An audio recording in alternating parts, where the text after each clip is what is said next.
હું આમ આદમી પાર્ટીમાંથી મનોજ સોરઠિયા.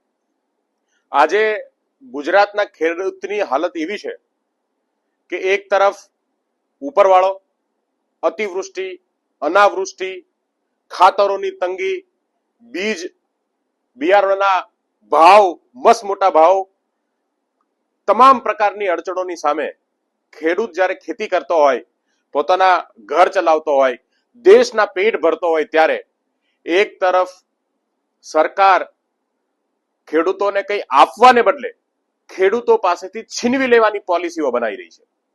ગુજરાતમાં ખાનગી કંપનીઓ ચારો કોર ખેડૂતોના ખેતરોને કોઈ પણ પ્રકારે તડપવા માટેની, છીનવી લેવા માટેની યોજનાઓ લઈને આવતી હોય છે.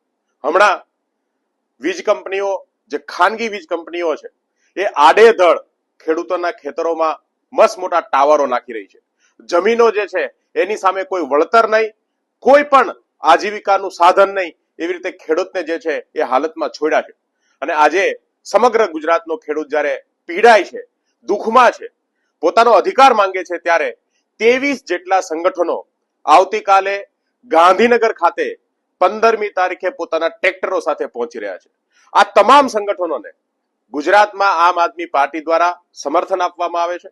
આમ આદમી પાર્ટીના તમામ નેતાઓ, કાર્યકર્તાઓ મોટી સંખ્યામાં આ ટ્રેક્ટર રેલીની અંદર ભાગ લેશે અને સંપૂર્ણ ટેકો, જ્યાં સુધી આ સમસ્યાનું સમાધાન ન થાય, જ્યાં સુધી સરકાર ખેડૂતોને પોતાના અધિકારો ન આપે, ત્યાં સુધી આમ આદમી પાર્ટી ખેડૂતોની સાથે છે, ખેડૂતોની તમામ લડાઈમાં છે. અને આવતીકાલે પણ આમ આદમી પાર્ટીનું આ તમામ જે સંસ્થાઓ છે, જે આ રેલી લઈને, આ યાત્રા લઈને ગાંધીનગર પહોંચી રહી છે, એમાં આમ આદમી પાર્ટી પણ સામેલ થશે, આમ આદમી પાર્ટીના નેતાઓ પણ સામેલ થશે અને મજબૂતીથી આ લડાઈ લડીશું.